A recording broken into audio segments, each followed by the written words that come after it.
नमो अरिहन्ताणं नमो सिद्धाणं नमो आयर्याणं नमो वज्रायाणं नमो लोये सबसागुणं।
नमः शिवाय साराय साधुवाय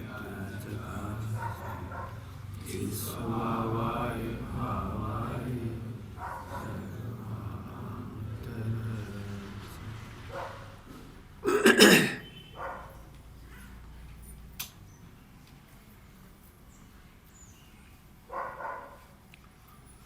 अतीन्द्रिय सुख की वांछा दुख रूप है।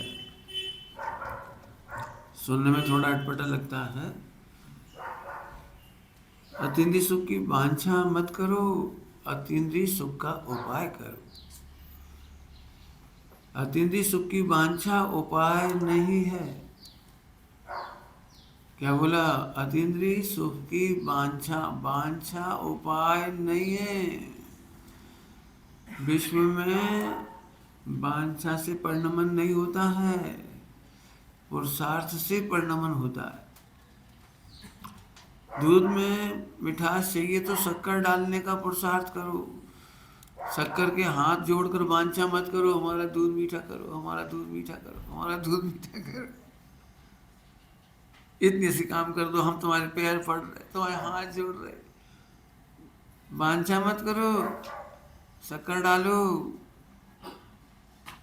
अतीन्द्रिय सुख की वांछा मत करो, उपाय करो। सुबह कल चर्चा हुई थी, शाम को भी अपन ने की, अभी फिर कह रहा हूँ। अभी सुनते समझ में कुछ आया होगा तो अभी जो बहुत मेहनत करने की जरूरत पड़ेगी।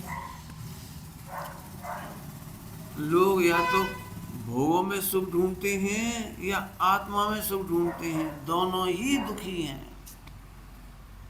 अब देखो दूसरा भाग क्या कर रहा होगा थोड़ा सा। पहला तो समझ ही रहे होंगे, कोई बात नहीं, लेकिन आत्मा में सुख ढूंढ रहे हैं, ये दुखी ही नहीं समझ आ रहा। आत्मा में सुख ढूंढने वाले जैन अकेले नहीं हैं, अजैन भी हैं, पाश्चात्य में भी हैं, वेस्टर्न फिलॉसफी में भी हैं।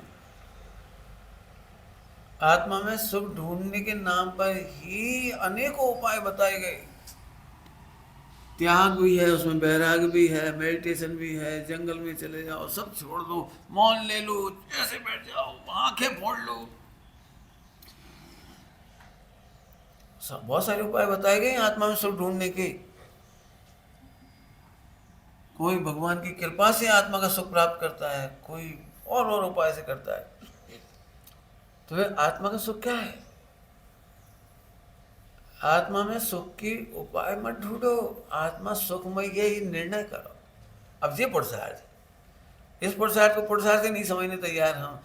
आत्मा सुखमयी है। सूरज को प्रकाशित करने की कोशिश मत करो, सूरज से वांछा मत करो तुम गर्म हो जाओ, वांछा मत करो, प्रार्थना करो मत, भक्ति करो मत। सूरज प्रकाश और उष्णता का पिंड है, ये निर्णय। इसका नाम है निर्विकल्प। निर्विकल्प। अब आपको कभी भी ऐसा नहीं लगेगा हमारे हाथ जोड़ना पड़ेगी, सूरज की प्रार्थना करनी पड़ेगी। ये निर्विकल्प, इसका नाम है निर्विकल्प। सूरज प्रकाशमय है, उष्णतामय है। वांछा करो तो है, नहीं करो तो है, तुम्हारी वांछा उसमें अकिंचित कर है। ऐसे आत्मा के अनुभव में तुम्हारी आत्मानुभव की वांछा अकिंचित कर। थोड़ी सूक्ष्म चर्चा सुबह के टाइम। आत्मा के अनुभव की वांछा अकिंचित कर रहा है। वांछा दुखमय है, तो फिर क्या करें पंडित जी? हम पर पुरुषार्थ क्या करें? सबका प्रश्न एक ही होगा, फिर पुरुषार्थ क्या करें? ये पुरुषार्थ करो कि आत्मा अनुभवमय है, सुखमय है, सुख स्वरूप है, निर्विकल्प है, उसे विकल्पों की जरूरत नहीं है। ये निर्णय करो।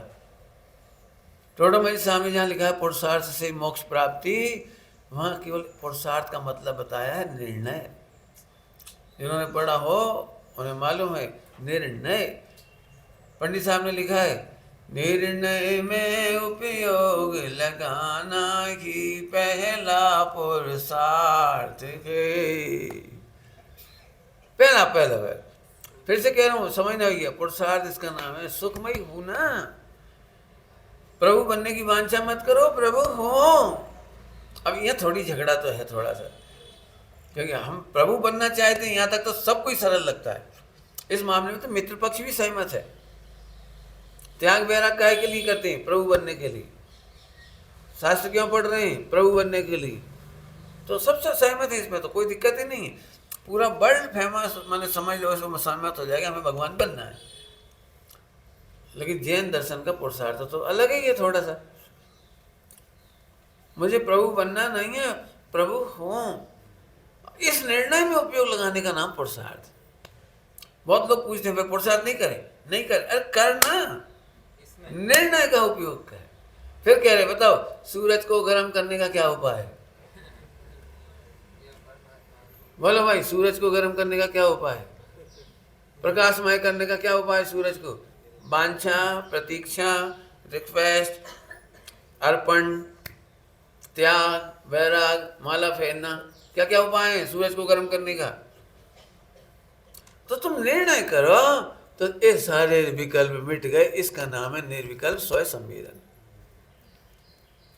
क्या बोल गए हम? इसका नाम है निर्विकल्प स्वयं संवेदन। इसका ही नाम है सुखी करने के विकल्प मिट गए। बस सुखी करने का विकल्प मिट गया, इसका नाम निर्विकल्प स्वयं संवेदन। बताओ सूरज के एग्जाम्पल में आती है नहीं समझ में? बताओ सूरज के मामले में कौन कौन को विकल्प आता है सुबह से? आज पता है सूरज क्यों नहीं निकला? तुम लोगों ने बहुत गलती की है। यही तुमने रिक्वेस्ट की होती सुबह 4 बजे उठ के, तो सूरज नारायण आज प्रसन्न होकर निकल आए होते। लेकिन क्या बताएं, तुम लोग हो आलसी। कोई कुछ नहीं, किसी को कोई को तकलीफ नहीं हो रही कि हमारी गलती से नहीं निकला आज। लेकिन आपको इस मामले में जरूर लगता है हमारी गलती से आत्मा नहीं मिला। हमारी गलती है, हमें आत्मा नहीं मिला। अरे आत्मा प्रकाशमय है, आनंदमय है, ज्ञानमय है, सदा आनंदमय हो, आनंद का सदा कारण है। शक्कर सदा मिठासमय हो, सदा मिठास का कारण है। अब तू जिब्बा नहीं रख रहा, इतनी सी बात है। आत्मा सदा आनंदमय है और आनंद का कारण है। कुछ पकड़ में आ रही बात? आनंद की खोज कर रहे हो, ये मिथ्यात्व है। आनंद की खोज कर रहे हो। पंडित साहब की पत्रावली में है ये सब प्रश्न, जिस तरह की चर्चा में लगी रह रहा हूँ उसमें है, पढ़ना पत्रावली में। स्वानुभव पत्रावली नाम ही उसका है, स्वानुभव। हाँ यह है, बहुत पढ़ना। जैसे कोई सूरज को प्रकाशित करना चाहे, ऐसे कोई इसमें लिखा था परमात्मा को सुखी बनाने का जो कभी विकल्प न हो, सूर्य को उष्ण करने का, गुलाब के फूल को खिलाने का, खुशबू फैलाने का जैसे कभी विकल्प नहीं आता, ऐसे ही आत्मा को जानने के बाद सुखी होने का विकल्प मिट जाता है, भगवान बनने का विकल्प मिट जाता है। सुखी करने का विकल्प, प्रार्थना का विकल्प, वांछा का विकल्प, क्रिया का विकल्प मिट जाता है। आई बात समझ में आ रही बात? चलो आगे। मेहनत है भैया, कोई नए बैठे हों तो भी खूब सोचना, और पुराने लोग भी खूब सोचना इस पे। मैं कह रहा हूँ फोकस करना इस बात पर कि आत्मा सचमुच सुख स्वरूप है। इस निर्णय में उपयोग लगाना पुरुषार्थ। ऐसे सुखमय, ये तो वर्तमान में सुखी क्यों नहीं है? हम तुमसे पूछ रहे, यदि वर्तमान में सुखमय आत्मा है तो सुखी क्यों नहीं है? तो हमारा प्रश्न है, हमारे हाथ में शक्कर है, हमारा मुंह मीठा क्यों नहीं है? बताओ। जैसे जो उत्तर तुम दोगे वही हम देंगे। तुम कहोगे हमने जिब्बा नहीं लगाई, तो हम कह रहे तुमने अपने ज्ञान में निर्णय नहीं किया। मतलब इतनी सी बात है। चिंतामणि रत्न होने पर भी भीख मांग सकता है कि हाँ मांग सकता है। क्यों? कि चिंतामणि का ज्ञान नहीं है। ऐसे तुझे भगवान का ज्ञान नहीं, हम क्या करें? है तो भगवान। दूध में घी बिल्कुल वैसा ही है जैसा डब्बे में रखा है। कोई शंका किसी को? अब कोई मूर्ख कहता तो हमारी पूड़ी क्यों नहीं तलती दूध में? अब जो मूर्खता की बात है ना, दूध में पूड़ी क्यों नहीं तलती? दूध में पूड़ी तलती तो है, लेकिन बहुभाग पानी का है, इसलिए वो नहीं तलने देती।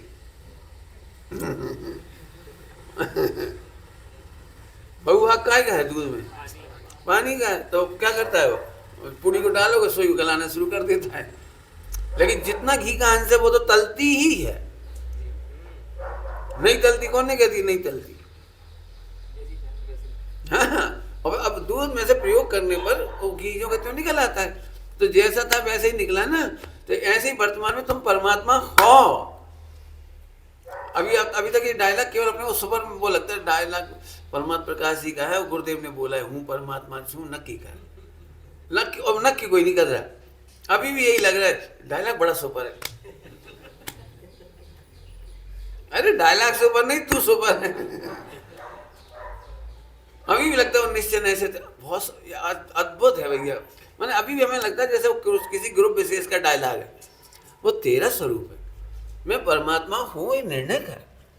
अब दिक्कत है कि तुम्हें इसमें बाधक है ये शरीर। 24 घंटे फीलिंग इसकी है, खाना पीना, उठना बैठना, चलना फिरना, कमाना धरना, लड़ना झगड़ना। जरा गुस्सा आता है दिमाग में धैर्य मिला के, तो अब अपने को डूबे हुए हैं इसमें। तो वो परमात्मा छिपा हुआ पड़ा है। भाई इतनी सी बात है और कुछ बात नहीं है। जैसे ही उस परमात्मा तो जानोगे, क्रोध समाप्त हो जाएगा। कैसे समाप्त हो जाएगा? कैसे समाप्त हो जाएगा? अब कहो तो मैं तो फिर 1-2 घंटे 4 घंटा बोलता रहूंगा इसके ऊपर, कैसे समाप्त हो जाए। पहले कर चुका हूँ प्रवचन, अभी उत्तम 10 लक्षण पर में बहुत चर्चा की इस चीज की, कि वो आत्मा को जानते ही क्रोध उत्पन्न नहीं होता। नहीं होगा, रियली कह रहे हैं नहीं होगा। तो अभी मैं 2 लाइन और पढ़ के फिर उसको शामिल कर लेता हूँ इसी चर्चा में। देखिए, चिंते रत्न त्रय प्रगटे तो जीवन सुखमय हो जावे। चिंतन करने से यदि रत्नत्रय प्रकट हो जाते, चिंता करने से रत्नत्रय प्रकट हो तो जीवन तो सुखमय हो जावे। परंतु पर्याय दृष्टि धरे मोड़, सम्यक रत्नत्रय नहीं लहे। सम्यक रत्नत्रय लेता ही नहीं है। समझ में कुछ नहीं आया होगा, ये भी मुझे पता है, ये भी मैंने पढ़ के सुनाया ना। इसलिए पर्याय दृष्टि धरे मूढ़, सम्यक रत्नत्रय लहे नहीं। चिंतन कर रहा है, चिंतन कर रहा है रत्नत्रय रत्नत्रय रत्नत्रय, और रत्नत्रय है पर्याय, और पर्याय की भी दृष्टि रखे तो मूढ़ पर्याय सम्यक दर्शन ज्ञान शायद की भावना बहाने पर भी नहीं लेता। जल्दी बोल गए, फिर से बोलूंगा क्लियर करने के लिए। क्या कहा मैंने? रत्नत्रय तो समझ गए, सम्यक दर्शन ज्ञान चाहिए, तो इसकी भावना तो करनी चाहिए ना। कल कहा था अपन ने, ये तो अच्छी चीज़ है, कोई खराब चीज़ तो नहीं मांग रहे। तो यदि रत्नत्रय की कामना करने से, रत्नत्रय की चिंतन करने से रत्नत्रय मिलता तो हमारा जीवन सुखमय हो जाता, हो जाता। आप क्या समझ रहे हो? हिंदुस्तान का प्रत्येक जैनी रत्नत्रय चाहता है।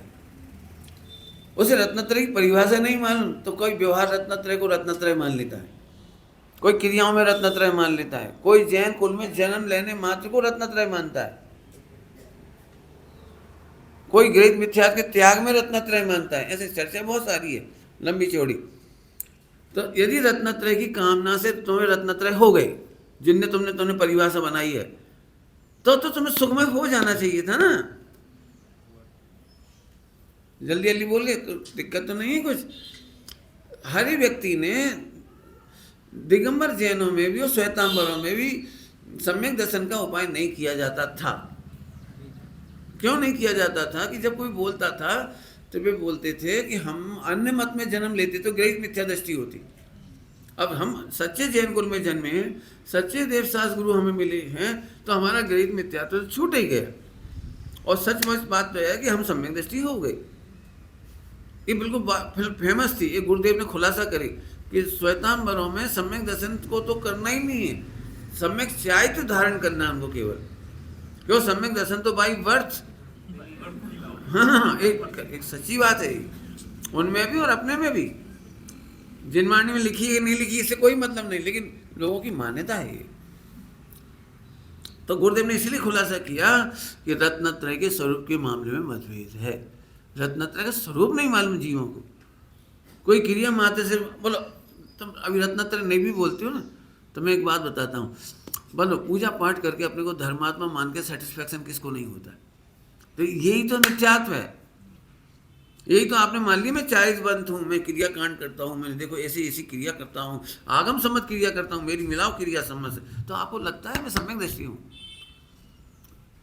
मैं शास्त्र पढ़ता हूँ तो सम्यक ज्ञानी हूँ, मैं अपने देव की श्रद्धा करता हूँ तो सम्यक दृष्टि हूँ, और मैं तो आत्मा को भी मानता हूँ और आत्मा को भी जानता हूँ। तो इसको भ्रम हो जाता है रत्नत्रय का, भ्रम हो जाता है। ये कह रहे रत्नत्रय का। इस मामले में टोडरमल जी साहब ने उभयवासी का प्रकरण में बड़ा सुंदर स्पष्टीकरण दिया है। उभयवासी का प्रकरण पढ़ने लायक है वहां पर। तो आइए मैं फिर से समझाता हूँ। अभी भी चिंते रत्नत्रय प्रगटे तो जीवन सुखमय हो जावे। सरल नहीं बात। अब दूसरी लाइन देखो, लेकिन पर्याय दृष्टि धरे मूढ़। रत्नत्रय क्या है? रत्नत्रय पर्याय, और तू पर्याय पे दृष्टि रखता है तो मूढ़ है। मूढ़ है तो फिर क्या हो जाए? तो सम्यक रत्नत्रय लहे नहीं। देखो अब एक शब्द क्या जोड़ दिया? सम्यक रत्नत्रय लहे नहीं। सम्यक रत्नत्रय लहे नहीं। तो मैं रत्नत्रय की चर्चा करूं? बोलो तैयार हो? करूं कि नहीं? हाँ, सम्यक रत्नत्रय की चर्चा करूंगा। बोलो। सम्यक रत्नत्रय आते ही क्रोध विकल्प मिटती, और तुमने जो कल्पना की उससे तो नहीं मिट रहे। तुमने तो चिंता करके ऐसे बैठे, लेकिन विकल्प तो मिटे नहीं तुम्हारा अभी तक।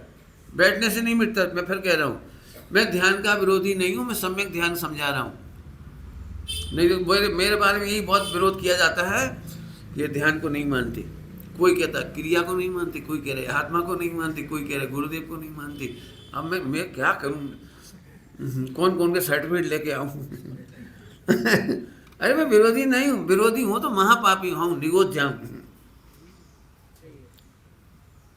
समझ में आ रही बात? फिर समझा रहा हूं।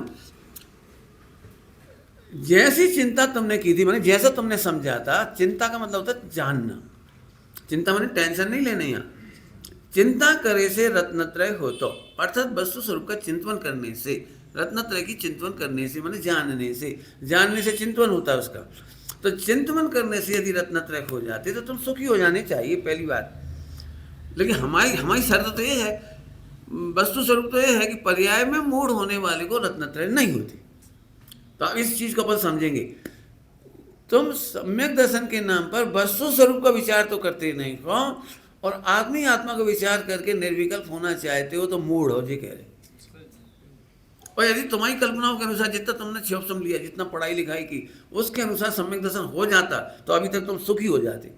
ये इसमें कह रही ये बात। तो ये मैं सिद्ध करना चाह रहा हूँ अपन गलत है। तो सही क्या है?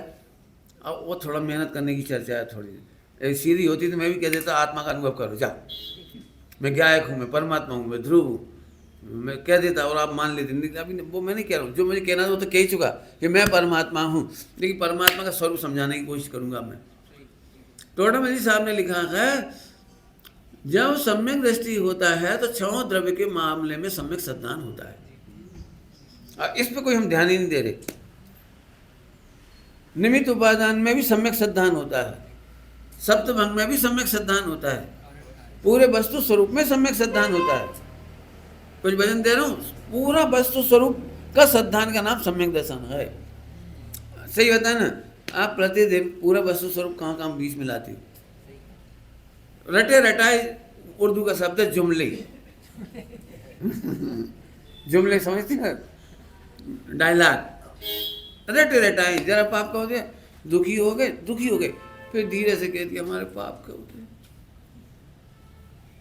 अपयश का उदय। मूड है। पाप का उदय किसको कहते तुझे खबर भी नहीं, पाप का उदय किसे कहती? तेरी कल्पना के अनुसार नहीं हुआ तो पाप का उदय हो गया। अरे तेरी कल्पना ही होना है पाप का उदय भले।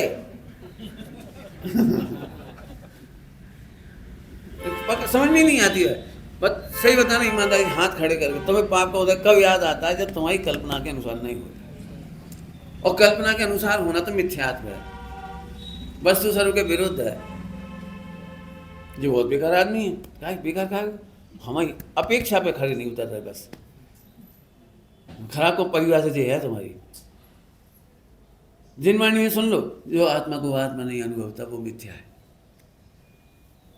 आत्मा को, दूसरों को भी आत्मा नहीं देख पाती, अकर्ता नहीं देख पाती, ये है मिथ्यात्व। इनने हमें गाली दे दी,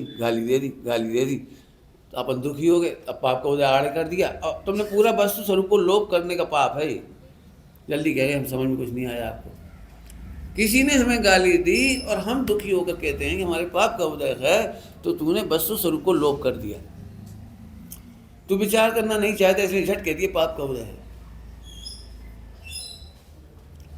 पाप का उदय कहने का अधिकार किसको पता है? जो पूरे वस्तु स्वरूप में जाने के लिए तैयार है, वो कहता है पाप का उदय। और पाप का उदय कहने में बहुत आनंद है।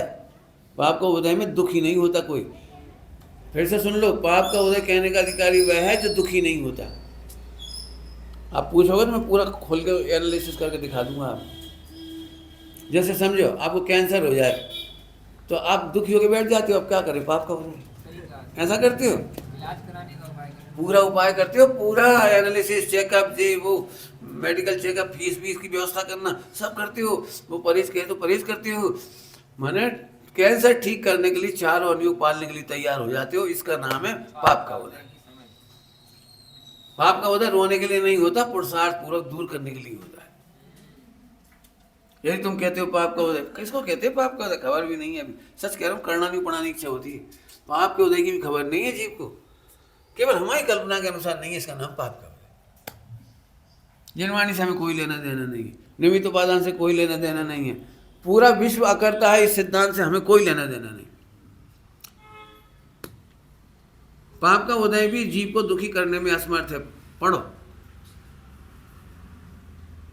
तेरी कल्पनाएं भी तुझे दुखी करने में असमर्थ है। पढ़ो पहले जरा। क्या मतलब? मैं हीरा को कांच कहता रहूं तो वो असमर्थ है। कांच कहते रहना, मानते रहना, दुखी होते रहना, तो हीरे में क्या फर्क पड़ा? ऐसे ही मेरे भगवान आत्मा में क्या फर्क पड़ा? मैं पाप का उदय बोलूं तो भी क्या फर्क पड़ा? रोता रहूं तो भी क्या फर्क पड़ा? ये आनंद की बात है। इन्होंने मुझे गाली दी है, झूठ बोलते हो, ये गाली के अकर्ता हैं। गाली ने मुझे दुख दिया है, झूठ बोलते हो। गाली दुख देने में असमर्थ है। मतलब करो, प्रूव करो। लेकिन हम वो सोचने नहीं चाहते। पाप का उदय क्या आपको बताऊं मैं, इसका नाम सुनो सभी लोग। मुझे सही कह रहा हूँ, बड़ी इच्छा हो रही है सब पढ़ाना बंद करके अनंतानुबंधी कसाय पढ़ाऊं बस। इसका नाम अनंतानुबंधी मायाचारी है। अंदर तो लगता है जी आदमी खराब, माने नौ कर्म खराब। अब जिनवाणी में पढ़ लिया इसलिए सीधे तो नहीं कह पाते, लेकिन अंदर से तो पता ही। और अंदर लग रहा है पाप, ऊपर से लग रहा है जिनवाणी में पढ़ा है पाप का उदय। कोई का दोष नहीं है, कोई का दोष नहीं है, अपना ही उदय है, इसीलिए ऐसे मिले ऐसे। हाँ, इंटेंशन तो यही है कि इसकी कत्ल कर दी। कर नहीं सकते। अंदर ऐसे। अब चूंकि जिनवाणी पढ़ लिया, निर्दोष है, सब निर्दोष है, करता है, अब क्या करें? दुखी तो पूरा ही है। और जरा अनुकूल परिणाम जाए, ओह सॉरी, मैंने आपके बारे में कितना गलत सोचा, आप तो बिल्कुल अनुकूल हो मेरे, तुम भी मिथ्या दृष्टि में मिथ्या, आई लव यू।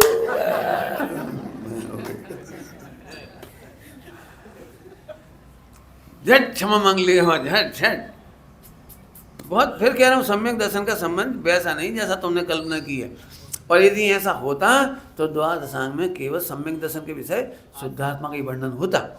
इस क्षेत्र के वर्णन की क्या जरूरत पड़ी थी? निमित्त उपादान की क्या जरूरत पड़ी थी बताओ? सप्तमंग की क्या जरूरत पड़ी थी बता दो मुझे। सप्तमंग में क्या समझते हो आप? पूरे विश्व का स्वरूप है उसमें, सप्तमंग में वस्तु स्वरूप का वर्णन है। अब हमने जो स्वाध्यायी होगा ना थोड़े, उन्हें रटे रटाई 2-3 चीज सीख ली, क्षमा करना। बिल्कुल मैं आपकी आलोचना करके निर्दोष करना चाहता हूँ, आलोचना खुलेआम कर रहा हूँ, कोई मना नहीं कर रहा हूँ मैं। मुझे मालूम है आप बहुत ही पवित्र जीव हैं और आसन्न भव्य हैं, इसलिए प्रेम से कह रहा हूँ ये बात। किसी के प्रति कोई टीका टिप्पणी कटाक्ष नहीं समझना, बड़े प्रेम से कह रहा हूँ मैं, आग्रह से जिनवाणी की उससे कह रहा हूँ। वस्तु स्वरूप में सर्वत्र ही सिद्धांत सम्यक होता है। द्रव्य के मामले में सम्यक सिद्धांत, गुण के मामले में सम्यक सिद्धांत, चाहे क्या ना पर्याय के मात्रा में सम्यक सिद्धांत, निमित्त उपादान के मामले में सम्यक सिद्धांत। एक बात बताओ, स्वामी जी ने शुद्धात्मा के अकेला बताया, ये तो तुम बहुत कम बोल रहे हो। गुरुदेव के बाद ही निमित्त उपादान पर इतनी विस्तृत चर्चा हुई है। जिनागम में तो था, लेकिन इतना पहली बार विद्वानों के पकड़ में आया कि निमित्त उपादान होता क्या है। जिनको स्वाध्याय ही उन्हें खबर है, बड़े बड़े विद्वान फूलचंद जी जैसे महाविद्वान फूलचंद जी जैसे नतमस्तक हो गए, तो ऐसे नहीं हो गए नतमस्तक। इंडिया का नंबर 1 विद्वान का नाम है फूलचंद जी, जिनकी मेमोरी ऐसी थी 100 साल 90 साल की उम्र में भी ऐसे बताते थे, धवला पुस्तक फला नंबर पेज नंबर इतना और ऊपर की तरफ लिखा है निकालो। खुद नहीं उठा पाते थे ग्रंथ हाथ से, ताकत नहीं बची थी, खुद पढ़ नहीं सकते थे, चश्मा लग गया था। ऐसे लेटे लेटे बिस्तर पे बताते थे निकालो बेटा, अमुक अमुक एक एक धवला और कौन कौन से कसाय पावड़ और ये सब तुम्हारे है ना जी क्या क्या सारे ग्रंथ, श्लोक वार्तिक, राज वार्तिक, फॉलो ऐसे थे जैसे कंप्यूटर। उनका नाम था फूलचंद जी। वह ऐसे बोलते थे बैठे बैठे। बिमला बहन जी वगैरह थी ब्रह्मचारिणी बिमला बहन जी, वे उनके पास रह करके निकालती थी वो ग्रंथ, वे ऐसे बता देते थे एक एक ग्रंथ। अपने तो अभी एक आध ग्रंथ के थोड़े पेज याद हो जाए सो खुद हो जाते, हम छोड़े और गली सकरी, हम हो गए केवली। उन्हें कितना याद था तो भी नतमस्तक थे। ओह प्रभु, निमित्त उपादान निश्चय व्यवहार का जो खुलासा आया है, तो सम्यक दर्शन अकेला नहीं आया, वो सम्यक दर्शन के कारण स्वरूप पूरे प्रसंग का चर्चा आई। गुरुदेव मुझे इसलिए अच्छे नहीं लगते कि उन्होंने क्या भगवान आत्मा कहा है। भगवान आत्मा तो नैनू है, मक्खन है, क्रीम है, लेकिन जो पूरे सिद्धांतों का खुलासा हुआ वो अद्भुत है। सारे विद्वान, पूरे विद्वान नतमस्तक हुए उस समय। मैं इसलिए नहीं कह रहा हूँ कोई व्यक्ति विशेष से मेरा मतलब है, वो खुलासा तुम भी इस बात पे समझो। थोड़ा सा पढ़ ली, मुझे इतना दुख लगता है, सर्वांगीण अध्ययन नहीं, एक एक गाथा यदि गुरुदेव ने कह दी सम्यक दर्शन की गाथा है, अब मूड हो गया वैसे वही गाथा पढ़ते। एक व्यक्ति ऐसे है जिन्होंने 200 500 1000 बार और छठी गाथा ही पढ़ी बस। गुरुदेव ने बोला था जिन्हें काम करना हो तो एटलू बस, एटलू बस बस। उन्हें ऐसी नहीं सोची थी जैसे तुमने सोची। मैं बिल्कुल खुल्ला खुल्ला कह रहा हूं। अब फिर समझो, ये श्रद्धा का नाम सम्यक दर्शन है कि पूरा विश्व निर्दोष है। बोलो इसकी श्रद्धा करने कौन कौन तैयार है? बस खत्म हो गई बात। सरल भाषा में कहो तो मोक्ष मार्ग प्रकाशक जी में लिखा है कि राग दुख का कारण है ये सम्यक दर्शन है। ऐसी परिभाषा मोक्ष मार्ग प्रकाशक में है। रागादि मिटाने का श्रद्धान होने का नाम, बोलो रागादिक मिटाने के सिद्धांत का नाम सम्यक दर्शन है। रागादिक में राग है, द्वेष है, सब है वो, तो रागादिक मिटाने के सिद्धांत का नाम सम्यक दर्शन, और रागादिक मिटाने के ज्ञान का नाम सम्यक ज्ञान। और रागादिक मिटाने जिस प्रकार से मिटकर आनंद हो, वीतरागता हो, ऐसा आचरण आदि, आचरण में वही आत्मा का, उसी के नाम चारित्र। ये परिभाषा लिखी है। अब मैं फिर पूछ रहा हूँ, अब ज़्यादा मैंने सम्यक दर्शन करना है ना, तो सारे विश्व को निर्दोष देखने की आदत डालो। अब जो बहुत कठिन पार्ट है मुझे पता है, मैं निर्दोष गायक हूँ और सास बाहू, अब तुमने अपनी हत्या कर ली। किसी औद्योगिक भाव से यदि वो खराब है तो किसी औद्योगिक भाव से हम भी खराब हैं, और यदि किसी औद्योगिक भाव से हम भिन्न हैं वो भी भिन्न है। अब इस श्रद्धा में मेहनत लगाओ, जब भाई पसीना। क्या बताऊं पंडित जी, मेरी पत्नी बेवकूफ़ नंबर 1 है। बस इतना समझाता हूँ, ग्रंथ खोल खोल के देखो देखो देखो, तस से मस नहीं होती, ढीठ है, मिथ्या दृष्टि है, वज्र है। मैं तो बात ही नहीं करता, मैं देखूंगा भी नहीं। अपन तो भैया मरो चूल्हे में जाओ, हम कल्याण कर रहे। बहुत सुंदर डायलॉग है, मूड मिथ्या दृष्टि।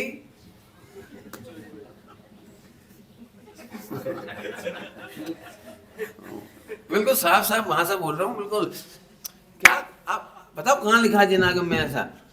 आदिनाथ भगवान अपनी नंदा सुनंदा को मिथ्या दृष्टि क्या चले गए थे? क्यों? भी उनके अनुसार नहीं पढ़ना, भी तो का बुरा कह के चले गए। और पुराण उठा के देखो, पुराण धिक्कार है ऐसी नारियों को। नंदा सुनंदा को 63 लाख पूर्व पति के साथ रही तो भी बेवफा रही, उनके साथ दीक्षा नहीं ली, उनके साथ फला नहीं करा। आपको क्या लगता है रोज दिव्य ध्वनि सुनने जाती थी? आपको पता है? मुझे पता है, नहीं जाती।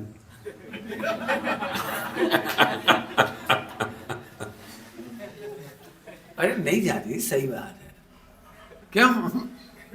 तो सब उनको प्रवचन पसंद नहीं आते थे? क्यों? दिव्य ध्वनि पसंद? अरे तो समझो तो, अक्कल लगाओ भाई। तो पूरे भारत में, वो भारत छोटा सा नहीं था, इतना सा।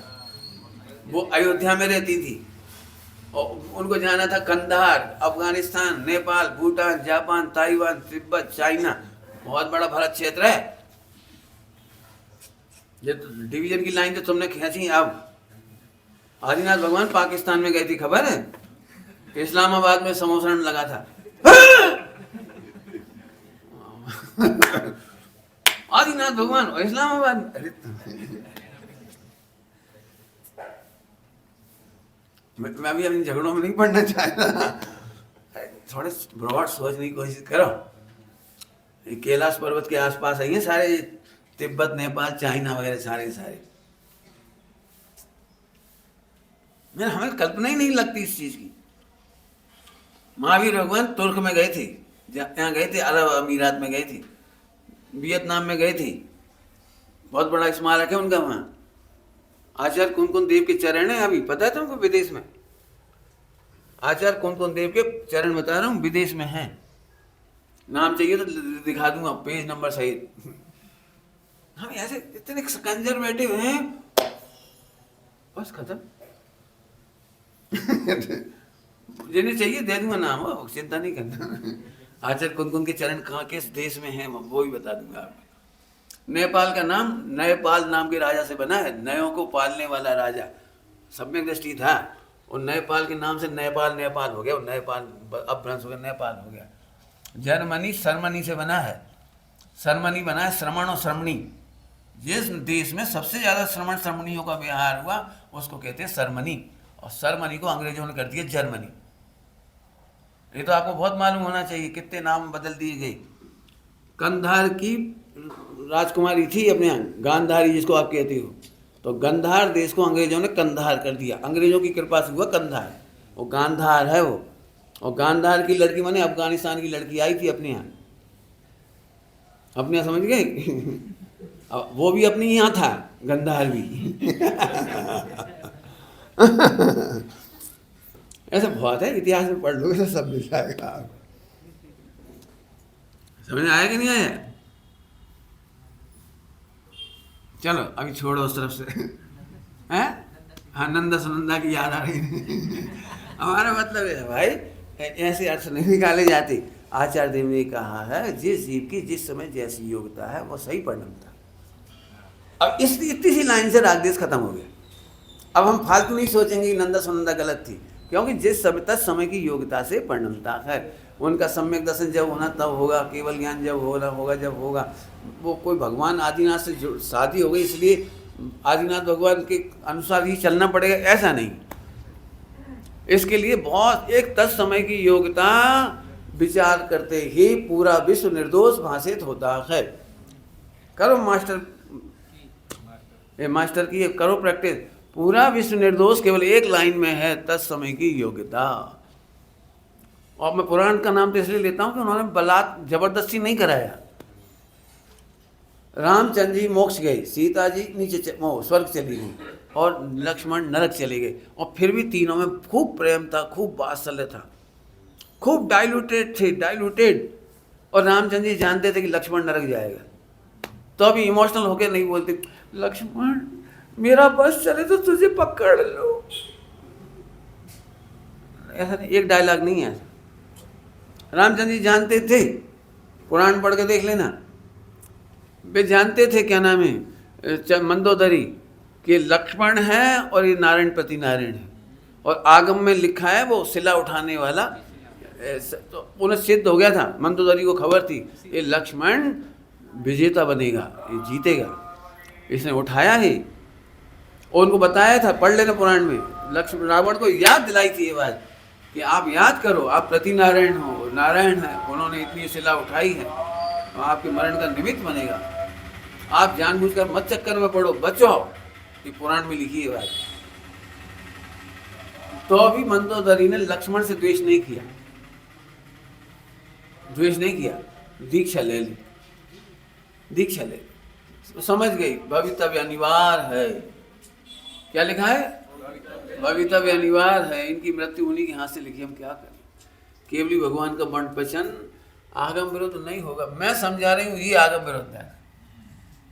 फिर इसे भी आगम विरोध नहीं कहा, क्या करूं, इस समय में पत्नी हूं, ये मेरे पति हैं, तो मेरा राग है, वो भी अनिवार्य है।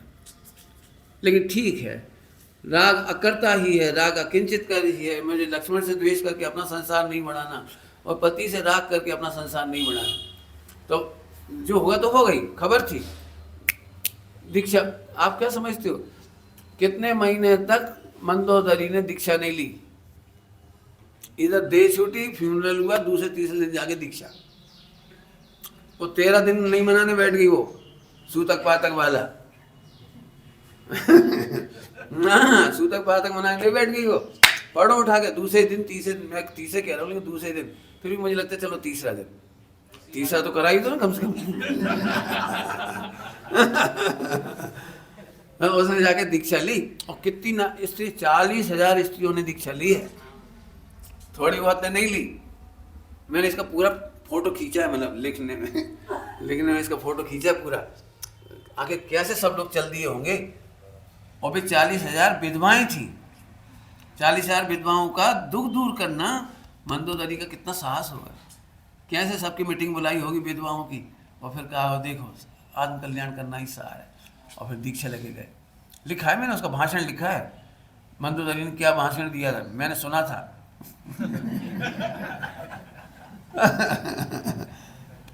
पढ़ के देख लेना, गलत लगे तो मैं सही कर दूंगा, सही क्या मुझे सुनाई पड़ा तो मैंने लिख दिया। तो पंडित सही सही बताओ, आपको सुनाई दिया? अरे व्यक्त से अव्यक्त को जाना जाता है। कल्पना तो करो, जब 40,000 स्त्रियां और विधवा और दीक्षा लेंगी, आप कल्पना कर सकते हो विधवा होना जीवन का कितना बड़ा दुख होता है स्त्रियों का, और कितना भाषण रहा होगा जबरदस्त। और फिर भी मैंने लिखा है 1 लाख महिलाओं में से 40,000 ने दीक्षा ली, बाकी तो अभी भी यही करती थी, हम बदला लेके रहेंगे, हम अपनी संतान को ऐसे करेंगे, ऐसे करेंगे, सब तरह के भाव बताए उसमें, औदिक भाव, सब नाना जी में। अब तो समझ में आ रही, फिर से बोलो, क्या बोला? पूरे विश्व को निर्दोषता की श्रद्धा सम्यक दर्शन है। हाँ हाँ, अब राग किससे करें, द्वेष किससे करें, गलत एक भी परिणमन गलत नहीं होता, एक भी पर्याय में अन्याय नहीं होता, एक भी पर्याय में। ये 3 बातों की श्रद्धा कर लो, सम्यक दर्शन हो जाएगा, आप निर्विकल्प हो जाओ। विकल्प तो इसीलिए आता है, ये अन्याय हो रहा है, अन्याय हो रहा है। पंडित जी आप बताओ, दूर नहीं जा रहा हूँ, मैं मंदिर के अंदर अंदर आ रहा हूँ। पंडित जी ये बताओ, हम 25 साल से रुचि लगी, इसी मंदिर से जुड़ गई, इतना स्वाध्याय करते हैं, इतना पाठशाला, इतना सब करती, तो अभी मेरे साथ इनजस्टिस क्यों होता है? लोग मुझे ही ऐसा क्यों रोकते हैं, मुझे ही क्यों टोकते हैं, मेरे कोई कमेंट क्यों करते हैं, और मेरे को क्यों सम्मान नहीं देते मेरे को? ये सब घर घर की प्रॉब्लम है, हर मंदिर में मंदिर की, हर मंदिर की प्रॉब्लम हो सकती है। हम इतना कर रहे हैं, फिर भी हमारा यूजा क्यों आ रहा है? इसका क्या मतलब निकला? आप सीधे सीधे बिजनेस कर रहे थे। मैं 25 साल मंदिर से जुड़ा हूँ, इतना करने के बदले मुझे इतना रिवॉर्ड तो मिलना ही चाहिए, लोग मुझे थैंक्स कहें। जब भी कोई कार्यक्रम हो तो लोग कहें, आज यदि ये मंदिर आबाद दिखाई दे रहा है तो आप नहीं होते सुमत प्रकाश जी, तो ये जैन शासन का क्या होता? ये मिथ्यात्व। हम पूछ रहे जैन शासन नहीं होता तो तुम कहाँ होते? तुमसे मंदिर है या मंदिर से तुम हो? मिथ्या समझ में आ रहा है? मिथ्यात्व। आज मैं नहीं होता तो इतने युवा कहाँ लगते, इतने स्वाध्याय कहाँ होती, औरंगाबाद का क्या होता, इन इतने लोगों को क्या होता, मैं हूँ, ये मिथ्यात्व। एक व्यक्ति पंडित साहब के पास आए और बोले, पंडित साहब समाज की स्थिति बहुत खराब, देश की स्थिति बहुत खराब, मुझे तो दया आती है आचार्यों पर, कैसे कैसे मुश्किलों से आचार्यों ने ग्रंथ लिखे, जंगलों में बैठ बैठ के एक टाइम आहार लगे, कितनी मुश्किलों से कांटे से खोदे, कैसे हम तक आई, बड़ी दया आती है। कोई पढ़े चाहे नहीं पढ़े, हमें समझ में आए नहीं आए, लेकिन हमें लगता है आचार्यों का ऋण तो उतारना चाहिए, इसलिए मैं तो पढ़ता हूँ ताकि इन ग्रंथों का क्या होगा, कोई तो पढ़े। समझ गए ना? पूरे डायलॉग अपोजिट, पूरे डायलॉग अपोजिट। सुनने वाले तो बड़े खुश होंगे, वाह वाह बहुत बढ़िया बहुत बढ़िया। पंडित साहब ने तत्काल बोला, सच्ची घटना सुना रहा हूँ आपको, पंडित साहब तत्काल बोले, तुम ग्रंथों पर उपकार मत करो, तुम आचार्यों पे दया मत करो, जैन संस्कृति पे दया नहीं करो, ये अनादि अनंत प्रवाह है, तुम जैसे बहुत आए और चले गए, इस पे कुछ करने की कोशिश मत करो। इस लाइन ने मेरा जीवन सुधारा है, मुझे इनकी चिंता नहीं है, अपनी चिंता है। फिर कह रहा हूँ मुझे इनकी चिंता नहीं, मुझे अपनी चिंता है, रियली कह रहा हूँ। आप अब पंडित साहब ने जो आगे और बात कही थी वो अभी सुनो।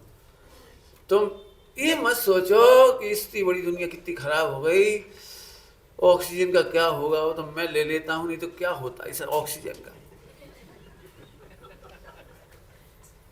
समझ गए?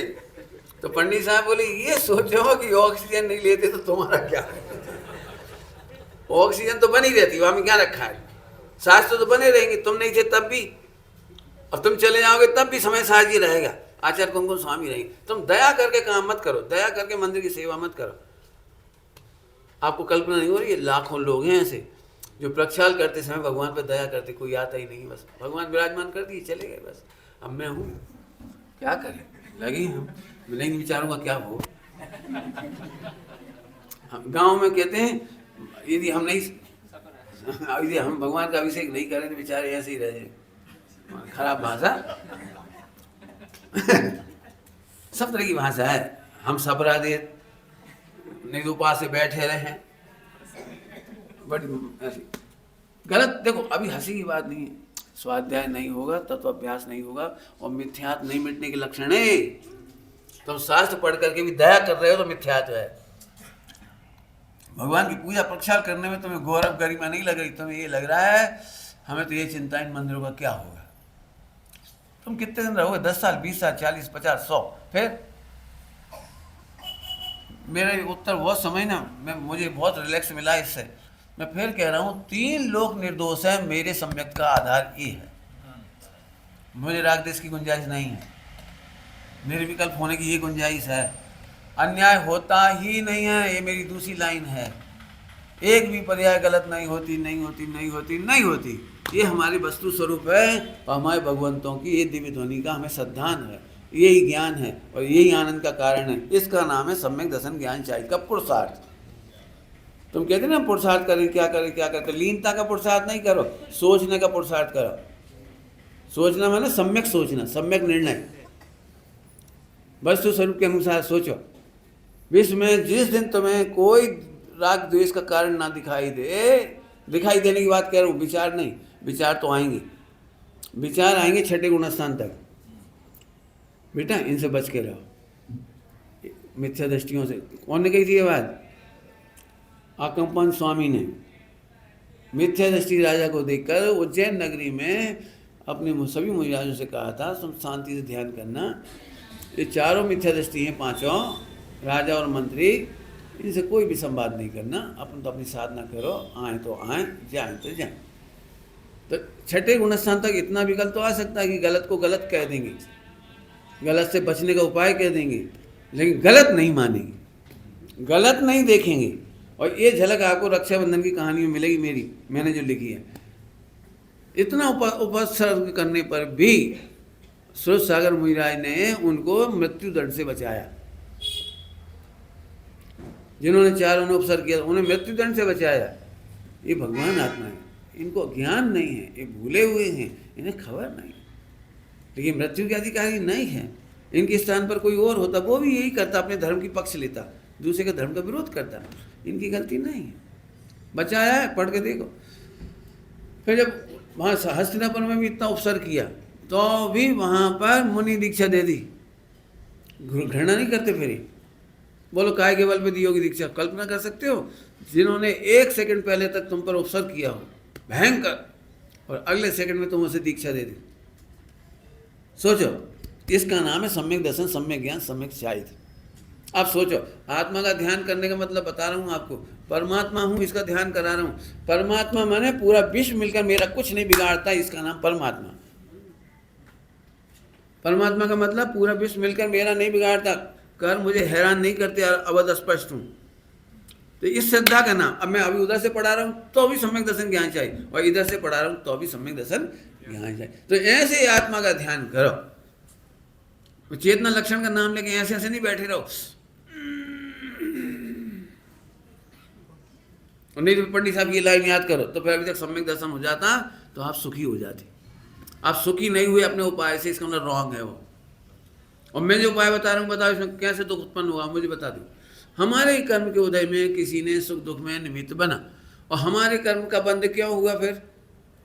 चलो वो तो गलत नहीं हुआ, तो कर्म का उदय तो गलत हुआ ना, तो वो कर्म का उदय तो गलत नहीं हुआ। मैंने बांधा था, तो क्यों बांधा था? कि मैंने पहले अपने को परमात्मा नहीं माना था। कैसे नहीं माना था ये भी बता दो। कोई आदमी विश्व में ऐसा नहीं जो ऐसा सोचता मैं परमात्मा हूँ, परमात्मा हूँ, परमात्मा, ऐसा कोई नहीं सोचता। तो उसका भी उत्तर सुनो कि तू पर से सुख मानता है, इसका मतलब है तू परमात्मा नहीं मानता। परमात्मा पर से सुख नहीं मानते, परमात्मा पर में सुख नहीं ढूंढते। अब डायलॉग में थोड़ी कोई बोलता है मैं परमात्मा हूँ नहीं हूँ, ऐसे थोड़ी सोचता है। परमात्मा उसे कहते हैं जिसे पल की अपेक्षा नहीं। परमात्मा की परिभाषा लिखो। परमात्मा किसे कहते हैं? जिसे पर में से सुख की डिमांड नहीं, चाहना नहीं, उपाय नहीं, प्रयत्न नहीं। हम तो मान रहे हैं, इसका मतलब तुमने परमात्मा अनुभव नहीं किया। अब पूरा विश्व मुझे हैरान नहीं कर सकता, इसका नाम है मैं परमात्मा हूं। तो पूरा विश्व निर्दोष दिखता है क्योंकि मुझे हैरान करता ही नहीं, इसका नाम परमात्मा। परमात्मा का मीनिंग लिखो बेटे, सही कह रहे हैं बहुत। मैं फिर बता रहा हूं, परमात्मा माने जिसे राग उत्पन्न ना हो, द्वेष उत्पन्न ना हो। जल्दी जल्दी बोल रहा हूँ, गड़बड़ तो नहीं हो रही कुछ? परमात्मा मतलब जहाँ राग नहीं उत्पन्न हो, द्वेष नहीं हो। तो पंडित हम तो ऐसे परमात्मा नहीं है कि हो ना। आत्मा का स्वरूप जानते से ही विश्व से राग समाप्त होता है और द्वेष समाप्त होता है। कैसे? कि मैं परमात्मा हूँ, अर्थात पूरा विश्व मिलकर मुझे सुखी नहीं कर सकता तो राग उत्पन्न नहीं हुआ, और पूरा विश्व मिलकर मुझे दुखी नहीं कर सकता तो द्वेष उत्पन्न नहीं हुआ। आहा, तो आत्मा का स्वरूप जानते ही वो परमात्मा रूप में अनुभव में आ गया। परमात्मा केवल विशेषण है, ध्यान रखना। ये अरहत सिद्ध वाला परमात्मा नहीं कह रहे, आत्मा को ही विशेषण लगाकर परमात्मा कह रहे। पकड़ में आ रहा है, आत्मा को ही विशेषण लगाकर परमात्मा कह रहे हैं। अब बोलो, तुम्हें कोई दिक्कत हो तो अब बोलो, कौन आत्मा, कौन कर्म, कौन क्षय द्रव्य मेरा बिगाड़ सकते हैं? तो द्वेष नहीं हुआ। दृष्टांत याद है, सूरज को गर्म करने की क्या जरूरत? क्यों कभी तुम्हें कोई तुम्हारी ऐसी दुश्मन है तुम्हारा? क्या बताऊं पंडित जी, ये बहुत दुश्मन है मेरा। बोले क्यों? मैं सूरज को अच्छा खासा गर्म करता था, इसने टांग अड़ा दी, और ये बहुत अच्छा है। सूरज को हम गर्म करने गए तो इसने बहुत मदद की। बोलो, सूरज के नाम पर सूरज का स्वरूप जानने वालों के शत्रु और मित्र कितने? बता दो। जैसे सूरज का स्वरूप जानने पर शत्रु मित्र नहीं रहा, ऐसे ही पूरा विश्व का स्वरूप जानने पर शत्रु मित्रता खत्म हुई। आपको पता है जितनी शत्रु मित्रता है वो तो 5 इंद्रिय के विषय लोगों भोगों के लिए है। आत्मा के नाम पर कोई शत्रु मित्र हो तो मुझे बता दो, चलो उठाओ उठाओ। पूरे विश्व में आत्मा के नाम पर शत्रु मित्र नहीं है, इसके नाम पर है, और इसमें है नंबर 1 मन, मेरी कल्पना के अनुसार। तो साफ साफ बता दिया, आत्मा सदा परमात्मा है। आत्मा के नाम पे कोई शत्रु मित्र हो तो बोलो, पंडित साहब की रचना बोलो, शत्रु मित्र की छोड़ कल्पना। बोलो आगे याद है? पढ़ो बेटे, याद करो, हम क्या बता रहे। 24 घंटा बिल्कुल फालतू व्यवस्थाओं, मतलब हमें बिल्कुल मोबाइल और फोन पर आती बिल्कुल पसंद नहीं। इतनी अच्छी सुंदर रचना छोड़े, काहे को टाइम खराब कर रहे। किसी का उपकार मत करो फोन पे बैठ के, भला करते रहो, भला करते रहो, अरे हो जाएगा। मैं तो भैया बहुत जल्दी स्ट्रिक्ट करने वाला हूँ, पूरा फोन डन, पूरा ही बंद, हमें नहीं दिखाना दुनिया। सच कह रहे, बड़ा दया आती देखा, इतनी सुंदर। पुण्य पाप सो शत्रु मित्र की छोड़ कल्पना है। सही बता दो, मैं जो बात कह रहा हूँ, आत्मा का शत्रु मित्र हो तो बता दो, पूरे द्वादशांग खोल के दिखाओ। कर्म की चर्चा भी शत्रुता के लिए नहीं है, वो तेरे भला करने के लिए लिखी गई है। तूने अपने को परमात्मा अनुभव नहीं किया था, इसलिए कर्म आए। परमात्मा नहीं देखेगा अर्थ बोलो, थ्योरम है, थ्योरम इसलिए सोल्व करनी पड़ेगी। बोलो परमात्मा देखने मतलब कि तूने पूरे विश्व को अपना शत्रु मित्र मान लिया, ये तूने अपने को परमात्मा नहीं देखा, इसलिए कर्म खड़े हुए। कर्म के उदय में मन मिल गया, अब मन उल्टा आत्मा को हैरान करने वाला है। वो धर्म के नाम पे भी हैरान करता है, धर्म के नाम पर भी हैरान करता है मन। दो त्यागियों में इसलिए झगड़ा है कि ये ऐसे सामायिक करते हैं, मैं ऐसे करता हूँ। मेरे मन की कल्पना के अनुसार इनकी सामायिक नहीं है, मेरे मन की कल्पना के अनुसार ये पूजा नहीं करते, मेरी मन की कल्पना के अनुसार शास्त्र नहीं पढ़ते हैं, ऐसे हम तो हाथ जोड़ ले। बहुत बढ़िया, दो त्यागियों में मिथ्या। इतना सा समाधान, इतना समय की योग्यता। आज इनकी योग्यता भक्ति की, भक्ति करो भाई, कोई बात नहीं, घबराओ नहीं, सब हो जाएगा। हम ऐसे करते, कोई बात नहीं। मैंने आपको मिथ्यात्व का एक बहुत सुपर रूप दिखाता हूँ, है तो सुपर ही बताता हूँ। किसी भी कीमत पर आप अपनी कल्पना के अकॉर्डिंग परिणमाना चाहते हो, ये मिथ्या है। मेरे क्षेत्र के अनुसार तुम सोचो, मेरे निर्णय के अनुसार तुम निर्णय करो, मेरे विचार, मेरे खान पान, मेरे रहन सहन के अनुसार तुम रहो, यही तो मिथ्यात्व है। और मिथ्यात्व क्या होता है? हर आदमी को इस बात की टेंशन हो गई कि मैं सही सोच रहा हूँ, ये सब गलत सोच रहे, अब तो मेरे अनुसार सोचो। अरे मत सोचो ना। बोलो आदिनाथ भगवान का मोक्ष कैसे हो गया? उन्होंने मारीची की चिंता नहीं की। आदिनाथ भगवान का मोक्ष कैसे हो गया? उनके केवल ज्ञान में सब जला रहा था, नंदा सुनंदा क्या सोच रही है? सोचो सोचो, टाइम से मोक्ष में आओगी। ये मैंने बोल दिया डायलॉग, उन्होंने नहीं सोचा उन्होंने नहीं सोचा। फिर आप कल्पना नहीं कर सकते, मना परे ज्ञान हो, केवल ज्ञान हो, ये सब झलक रहा है, झलक रहा है। जैसे आप लोगों को मना परे ज्ञान इसलिए नहीं है कि आप सुखी नहीं रह पाओगे सुखी नहीं रह पाओगे। अवधि ज्ञान, मना परे केवल ज्ञान उनको होता है। अब उन्हें साफ साफ झलक रहा है कि नंदा सुनंदा कह रही थी तो है ही ऐसी, दीक्षा लगी चले गए, हमारी तो सोच ही नहीं कैसे। अरे अपन चक्रवर्ती का राज देख लें थोड़ा सा, फिर चले जाते, जाना तो सही मोक्ष। अब उन्हें सब ज्ञान में झलक रहा है, उन्हें कोई तकलीफ नहीं। उन्हें मालूम है तुम्हारी ट्रेन सही समय पर सिद्धालय में आएगी,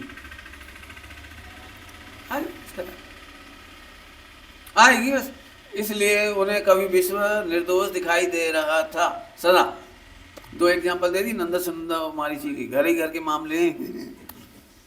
सही बता ना, अपने में से कोई वर्ल्ड फेमस विद्वान हो, विद्वान, बड़ा विद्वान, बड़ा, और उन्हीं के दो बच्चे लड़ें, तो उस विद्वान को क्या लगेगा? इन्होंने मेरी मिट्टी पलीत कर दी, इन्होंने मेरी इज्जत मिटा के धर दी, मेरे संस्कारों को पलीता लगा दिया, इन्होंने मेरी इज्जत खराब कर दी, मैंने क्या संस्कार दिए थे, क्या सोच के दिए थे, ये ऐसा करेंगे संपत्ति के लिए, ऐसे ऐसे हो गए। फिर मायाचारी में पड़ जाएगा, कोई को पता ना लग जाए, चुप रहो, बताना मत, किसी को बोलना मत। आदिनाथ भगवान को पता था कि मेरी संतानों में झगड़ा भी होगा और पुराणों में लिखा जाएगा, करोड़ों वर्ष तक पढ़ा जाएगा। लंबा हिसाब तुम लगा लेना कितना कोड़ा कोड़ी ही सब। तो अभी आदिनाथ भगवान को क्या क्या फर्क पड़ा? सोचो जरा, अपने संस्कार के विरुद्ध बच्चे चले जाए तो हमने कैसी तकलीफ होती। ये सीखने की जरूरत है। कुछ कह दिया मैंने जल्दी जल्दी आपको। पूरा विश्व निर्दोष देखना बहुत बड़ा पुरुषार्थ है। अपने बच्चों को जितना बुद्धि वो अपने कर सकते थे किया, इसके बाद भी गलत रास्ते चले जाएं, कुछ नहीं कर सकते, क्या कर सकते। लेकिन टेंशन नहीं करके ये श्रद्धा है कि सब सही चल रहा है, सही चल रहा है, सही चल रहा है। एक घर के एक जीव मोक्ष जाता है, एक नरक जाता है, एक स्वर्ग जाता है, एक तिरछ में जाता है। इसके दृष्टांत भरे पड़े हैं। चेलना की प्रकरण में देखो, आदिनाथ के देखो, महावीर के देखो, फरा के देखो, नेमिनाथ के देखो। हाँ, सब स्वतंत्र है, सब स्वतंत्र है, सब स्वतंत्र है, सही है, सब सही चल रहा है। इसका वजन बढ़ाने का नाम है पुरुषार्थ। मुझे मालूम है एक रो दोगे आप, जरा बच्चा बच्ची इधर उधर हो जाए, आप कल्पना नहीं कर सकते। अब आपको अवधि ज्ञान होने की ताकत है, अब मना परे ज्ञान होने की ताकत है, अब केवल ज्ञान होने की ताकत है। ये है वो पुरुषार्थ जो तुम पूछ रहे हैं, पुरुषार्थ क्या करें क्या करें। पूरे विश्व को निर्दोष देखने की पुरुषार्थ में अनंत ताकत है। इसलिए क्या है, आत्मानुभव में अनंत पुरुषार्थ। पकड़ में नहीं आ रही ये बात, ये है अनंत पुरुषार्थ। पूरे विश्व को निर्दोष वस्तु स्वरूप देखने में अनंत पुरुषार्थ। मैं आपको कितनी कहानियां सुना सकता हूँ, क्योंकि मैंने प्रथमानियों को अभी बहुत सालों में बहुत पढ़ा, बहुत नोट्स बनाए, इसके नोट्स बनाए, तो वो भर गया वो अंदर। मैं आपको इतनी कथाएं सुना सकता हूँ, कल्पना भी नहीं कर सकते। यदि हम लॉजिक से समझेंगे ना, तो समन्वय स्वामी को बीमारी होगी, ये बात दीक्षा के पहले से जानते थे अवधि ज्ञानी मुनिराज। तो दीक्षा देना चाहिए कि नहीं देना चाहिए, तुमसे पूछ रहा हूँ, बोलो भाई। जानते थे इन्हें तकलीफ होगी, फालतू बदनामी होगी, ज़्यादा ज़्यादा खाएंगे, जैन धर्म बदनाम होगा, दिगंबर बदनाम होगा, फिर जो कपड़े बदलेंगे, फिर वहाँ जाएंगे, वहाँ सब गड़बड़ होगी। अपने ऐसे को दीक्षा ही नहीं देना। अपन तो यही सोचेंगे ना, उन्होंने नहीं सोचा है।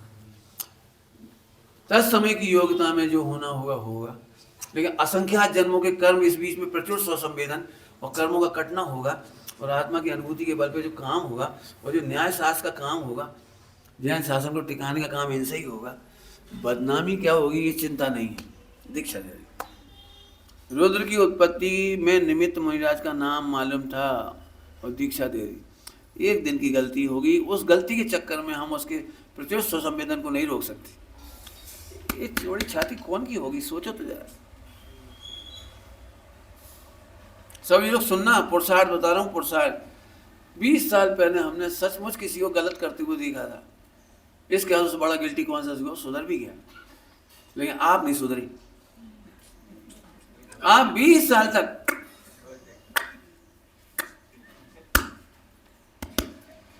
समझिए मैं क्या कह रहा हूं। मुझे इंद्रिय ज्ञान का पक्का विश्वास है, हमने सुनी थी इंद्रिय ज्ञान का पक्का विश्वास। जय मिथ्यात्व। अब प्राग भाव देख लेना, अनंत पुरुषार्थ। क्या कह रहा हूं, प्राग भाव देखने में अनंत पुरुषार्थ। सप्त व्यसनी अंजन चोर का प्राग भाव देखना अनंत पुरुषार्थ। अब समझ में आई सम्यक दर्शन काय को कहते, समझ में आई हो तो। लोग मेरे से कहते आप सम्यक दर्शन के विरोधी हो, ध्यान के विरोधी हो। मैं इससे इतना सुपर ध्यान होगा, आप करके तो देखो, इतना कितना सुपर ध्यान होगा। ध्यान अच्छा नहीं होगा, क्यों? जब पूरा विश्व निर्दोष दिखेगा तो ध्यान अच्छा नहीं होगा। अभी तो मैं क्या बताऊं, शास्त्र पढ़ने वाले शास्त्रों में आलोचना करते हैं, इनको दीक्षा क्यों देते? और अंजन चोर का तो ऐसे नहीं होना चाहिए, ऐसे तो सब स्वच्छंद हो जाएंगे, ऐसे तो भ्रष्ट हो जाएंगे, ऐसे तो फला हो जाएगा। अरे वस्तु स्वरूप पे भजन दो, नहीं ऐसे नहीं पढ़ाएगा ये प्राग भाव, प्रध्वंसा भाव, अत्यंता भाव, अन्योन्य भाव। 1 करोड़ रुपए की संपत्ति चली गई, उस सेठ जी को इतना सा बाल मांग का नहीं हुआ। आप में से किसी को भरोसा नहीं हो, नहीं पंडित जी तो झूठ कह रहे हैं आप, 1 करोड़ कैसे कमाए हो, कैसे चले गए, दुख नहीं हुआ, ऐसे कैसे होगा? अब यही अनंत पुरुषार्थ कि दुख नहीं हुआ। मेरे से पूछ लो, मैं ही बता दूंगा, तुम्हें भी दुख नहीं होगा। मैंने बहुत प्रयोग किए इसके, मैं आपको बता दूंगा तो आपको भी दुख नहीं होगा। अब भी करा सकता हूँ काम, अभी तो टाइम हो गया। मतलब जिसको तकलीफ हो बिल्कुल मिल लेना। पैसा चला गया हो, लॉस हो गया हो, बंटवारा नहीं मिला हो, फला हो गया हो, कुछ हो गया हो, सारी जिठानी ने सोना रख लिया, दिरानी को कुछ नहीं मिला, तो भी मिल लेना। अभी नहीं, समय शिखर जी में आ गए।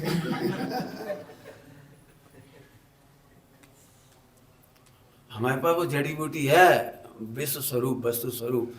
3 लाइन बता दी, खुद एप्लीकेशन करो। और इसलिए मैं प्रवचन नहीं करना चाह रहा, मैं वर्कशॉप कराना चाह रहा हूँ। वर्कशॉप में आपको प्रैक्टिकल करना पड़ेगा।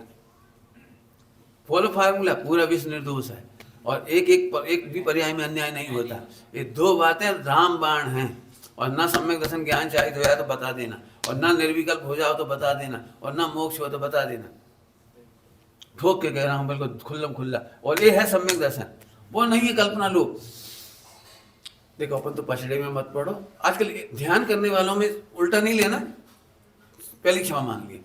ध्यान करने वाले हमें मंदिर में मत डालो। मंदिर, पाठशाला, प्रवचन, विकल्प उत्पन्न होता है।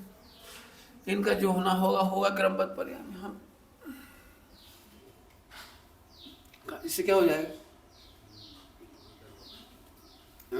बच्चे की शादी का प्लान कर सकते हो, बच्चे का कर सकते हो, बिजनेस का कर सकते हो, मुकदमा कर सकते हो। और मंदिर में देखो जानबूझकर नहीं फंसते, वो तो उदय में फंसे हुए। कितना सुपर डायलॉग, ये तो हम उदय में फंसे, क्या करें? ये तो करबू पड़े नहीं, पर यहाँ तो छूट सकते ही ना। बहुत बढ़िया, यह सुपर मिथ्या। आगम में नहीं लिखी है बात, पढ़ो उठा के जरा। बिल्कुल साफ साफ कह रहा हूँ मैं, बिल्कुल जिन चीजों का आगम विरोधी बातों का विरोधी हूँ। मुझे समझ में आ रही, तुम बता दो आगम सम्मत हो तो मैं मान लूंगा। मैं बिल्कुल नहीं कह रहा हूँ मैं हटाक रही नहीं हूँ, आप बताओगे मैं मान लूंगा। एक बात बिल्कुल आगम विरुद्ध है कि शादी करो, बच्चे पैदा मत करो, अपना धर्म करो। बिल्कुल नंबर 1 का महापाप है, महामिथ्या। मैंने पाप करने में तो हम क्रमबद्ध नहीं है, और बच्चे पैदा नहीं करे हो तो हमें मिल गई सुविधा। और फिर एक बात बताओ, 100 जैन हैं, 90 पापी उनमें, और 10 धर्मात्मा हैं, और 10 धर्मात्मा ने शादी करके बच्चे नहीं किए, तो अच्छे संस्कार देने की जिम्मेदारी कौन पे आई है? 90 पापियों पे। और वे तो पहले ही मंदिर नहीं आ रहे थे। बताओ, तुम बताओ, मुझे समझाओ कौन सा गणित है दिमाग में, कौन घुसा दिया जी? आपने को निर्विकल्प रहना, कौन बच्चे को बड़ा करे, कौन पाले पोसे, अपना फंड बनाओ, अपने आराम से रहो, धर्म की प्रभाव ना करो। कौन में करोगे प्रभाव ना, ये तो बता दो। फिर 90 तो आएंगे नहीं, तुम 10 भग गए।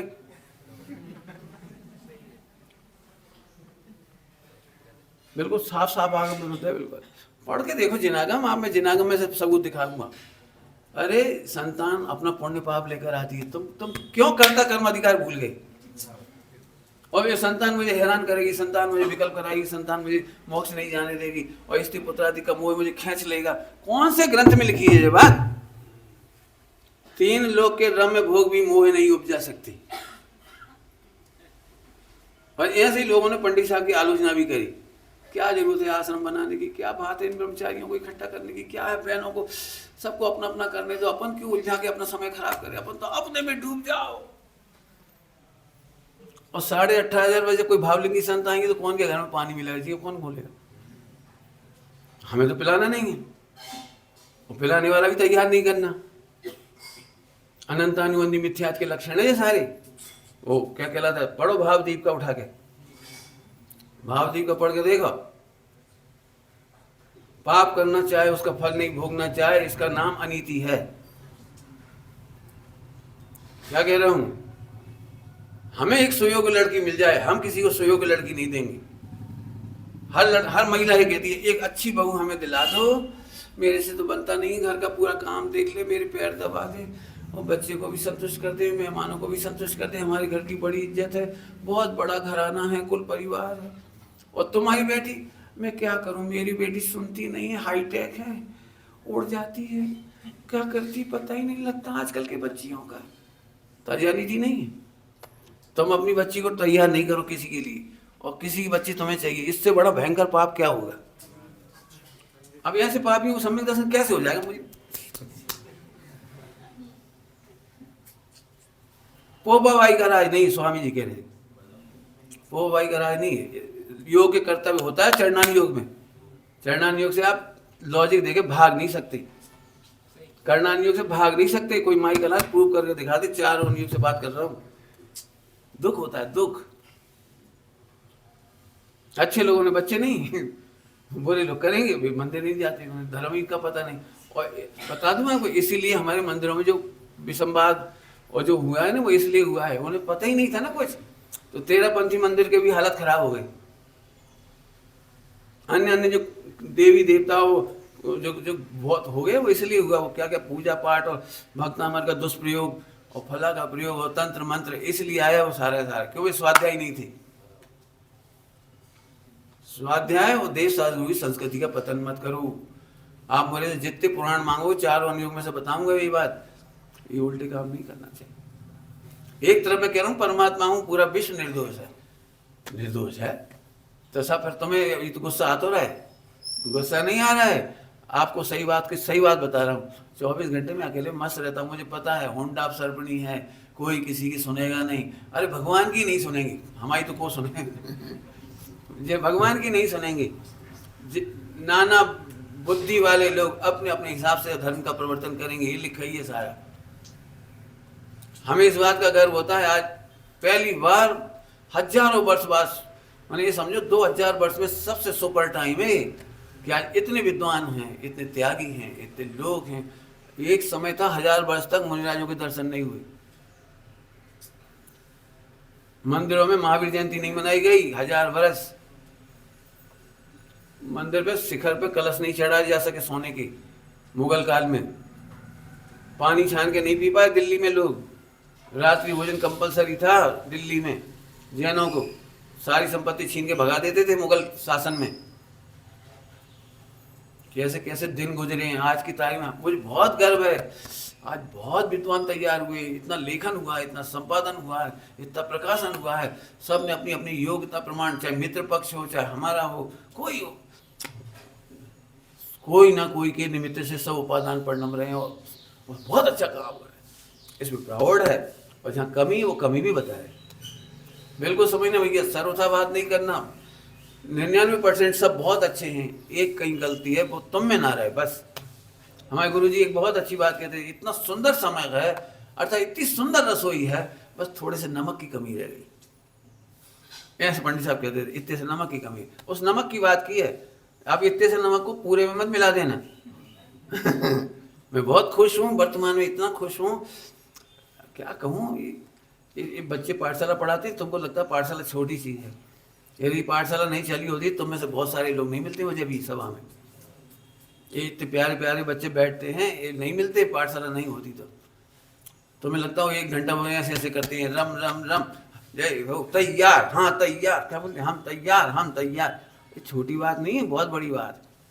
ये शिविरों का लगना, मंदिरों का चलना, इन्हीं बच्चों से होना है। और मैं अकेला नहीं कर रहा हूँ इसमें, बहुत विद्वानों का योगदान है। आलोचना कभी नहीं करना, लेकिन आलोचना के लायक कोई काम मत करना। क्या कह गए हम, आलोचना नहीं करना लेकिन आलोचना के लायक काम मत करना। ओम नमः शिवाय।